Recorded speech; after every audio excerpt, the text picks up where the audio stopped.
நேரடியாக தலைவர் பதவிக்கு வந்த மு.க. ஸ்டாலினுக்கு அதிமுகவை பற்றி பேச தகுதி இல்லை என முதலமைச்சர் பழனிசாமி விமர்சித்துள்ளார். சிவகங்கை மக்களவை தொகுதி பாஜக வேட்பாளர் எச். ராஜா, மானாமதுரை தொகுதி அதிமுக வேட்பாளர் நாகராஜன் ஆகியோருக்கு ஆதரவாக முதலமைச்சர் பழனிசாமி பிரச்சாரம் மேற்கொண்டார்.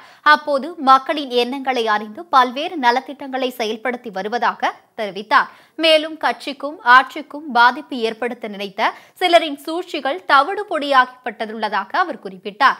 அந்த சூழ்ச்சியாளர்களுக்கு தேர்தலில் தக்க பதிலடி கொடுக்க வேண்டும் என்று முதலமைச்சர் கேட்டுக் கொண்டார்.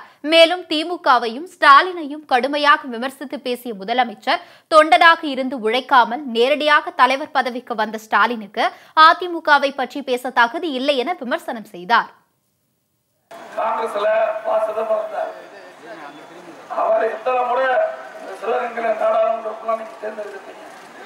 இந்த தொகுதியில ஏதாவது ஒரு புதிய திட்டத்தை கொண்டு வந்திருக்காரா? நாட்டிலேயாவது கொண்டு வந்திருக்காரா? அது இல்லை. தொகுதியிலும் இல்ல, நாட்டிலையும் இல்ல, தமிழ்நாட்டில். தமிழ்நாட்டை சேர்ந்தவர் ஒருவர் இந்திய நாட்டினுடைய நிதியமைச்சராக இருக்கார். அவர் தான் நிதி கொடுக்கிறவர்.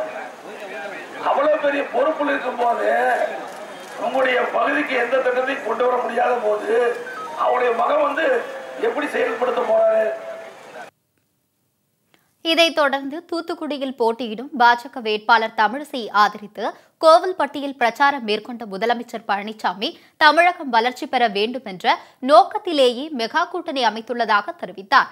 மக்களுக்கு சேவை செய்யும் கட்சிகள் ஒருங்கிணைந்து மக்களை சந்தித்து வருவதாகவும், ஆனால் எதிர்க்கட்சிகள் சந்தர்ப்பவாத கூட்டணி அமைத்து மக்களை மீண்டும் ஏமாற்றுகின்றன என்றும் சாடினார். தமிழகத்தில் சட்டம் ஒழுங்கு சரியாக உள்ளதால் தமிழகம் அமைதி பூங்காவாக திகழ்கிறது எனவும் முதலமைச்சர் தெரிவித்தார். மின்வெட்டு இல்லாத மாநிலமாக தமிழகம் திகழ்வதாகவும் முதலமைச்சர் பழனிசாமி பெருமிதம் தெரிவித்தார். நாடு வளர்ச்சியடையவும் நாட்டின் பாதுகாப்புக்கும் மோடி மீண்டும் பிரதமராக வேண்டும் என கூறி முதலமைச்சர் வாக்கு சேகரித்தார்.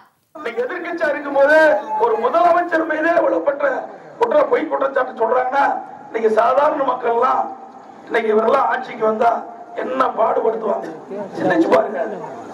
நான் அரசியலுக்காக சொல்ல, ஆகவே இன்னைக்கு வேண்டுமென்றே திட்டமிட்டு இன்னைக்கு எந்த ஒரு செயல் எடுத்தாலும் இவருடைய அராஜகம். அதே அத்தனைக்கும் அவங்களுடைய அரசு முடிவு கட்டும். இன்னொரு கேஸ்ல இவர் இருக்கிறார், சாதி பாட்சா கேஸ்ல இருக்கிறாரு, அது மறந்து போச்சு நினைக்கிறாரு. இவர் இந்த கொடநாட்டுக்கு சிபிஐ வழக்கு வரும்னு சொல்றாரு. நிச்சயம் சிபிஐ வழக்கு வரும், சாதி பாட்சா வழக்கு